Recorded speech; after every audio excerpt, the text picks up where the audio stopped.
New revelations on the so-called war room and key witnesses in Jack Smith's January 6th investigation. Here's a former White House insider just moments ago. Do you know of anyone inside the White House on and around January 6th with any connection or communication to this so-called war room at the Willard Hotel? That wasn't something that I was involved with or anyone on our team, to my knowledge, but I think that that will be something crucial that the special counsel is looking into, given that it seems that there may or may not have been communication with those kinds of far-right extremist groups. I think that it's possible that they definitely did communicate with those folks and knew that they needed to do so very carefully and try to keep it hidden. Joining me right now, Lisa Rubin, MSNBC legal analyst, and Hannah Moldavan, former spokesperson for the January 6th committee. So, Hannah, why do you think Jack Smith is focusing in part on any connection between Trump and that pre-January 6th war room? This is something the Select Committee was very interested in, this command center, if you will, of folks that were really close with Donald Trump outside of the White House, as you just heard from Sarah Matthews. No one inside of the White House had connection to that we could talk to. But the individuals that we think of in this command center are ones that really said, I don't want to talk to the Select Committee. And a big reason is because of the implications of guilt for themselves, right? So we're thinking of Rudy Giuliani and his legal team. John Eastman, who is a part of that, was the legal mastermind behind the fake elector strategy. You have Steve Bannon, you have Roger Stone. John Eastman, who I just mentioned, came in to talk to the Select Committee and pled the Fifth over 100 times. Roger Stone came in to talk to the Select Committee for about 90 minutes. He pled the Fifth the entire time.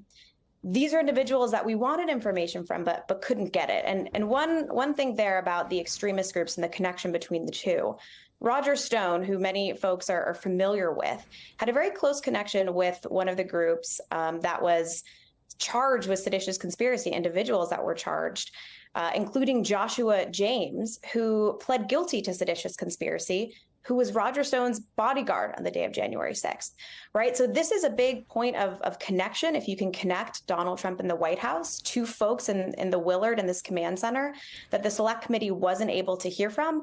But if Jack Smith can get information about, will be very valuable and important in his investigation. Lisa, before we ask you about Mark Meadows, is there anything that you want to respond to in terms of the legal implications of this war room and any connection with the White House?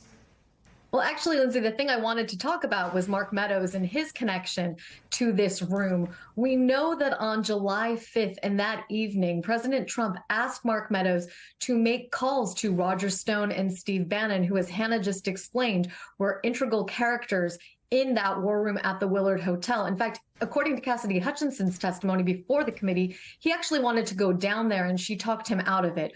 We know that he likely made contact with them that evening by phone. We obviously don't know the contents of that conversation because Mr. Meadows, among others, are people who didn't even bother to show up before the committee. And despite the fact that the committee referred him to the Department of Justice for contempt of Congress, was never prosecuted for that. Lisa, given what we know about Meadows, do you think that he right now potentially could have some legal implications and liability here, or do you get a sense from what we know and frankly what we don't know that he could be cooperating? Well, Lindsay, those two things are not mutually exclusive, right? Okay. A person can be cooperating and they can also have criminal exposure and or have pled guilty already in what's called a sealed information. It's quite possible, given Mark Meadows' relative silence over the last few months, that Mark Meadows is both cooperating with the special counsel's office and as a condition of that cooperation, he was forced to acknowledge all of his criminal acts and plead guilty to at least some of them. We obviously don't know that yet, but I share the views of George Conway and others that Mr. Meadows' silence, particularly given his closeness to the president and the president's inner circle in the days after he left the White House, is at least suspicious, if not telling. Well, one of the looming questions is still the possibility of what this could lead to. I mean, if there are convictions, even possible jail time. Here's the former president's reaction to that notion.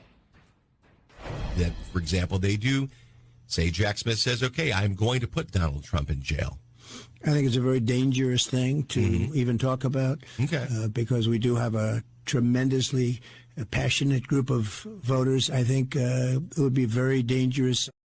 You know, Hannah, earlier in this hour, Sarah Matthews was particularly concerned about that comment. How do you interpret it?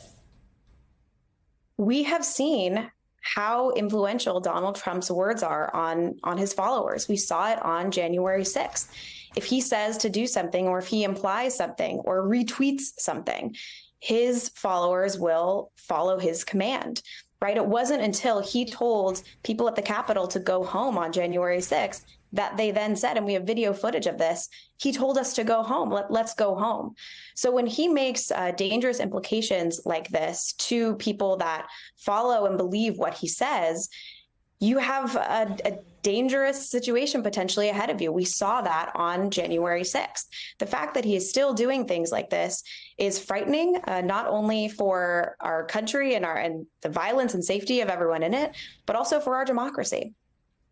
Lisa, I want to show the timeline here for Trump's civil and criminal trials here. If an indictment comes, whether it's this next week or later from the grand jury looking into potential election interference, is there any chance that an election trial could start before the classified documents trial? And also, which case do you expect will be stronger?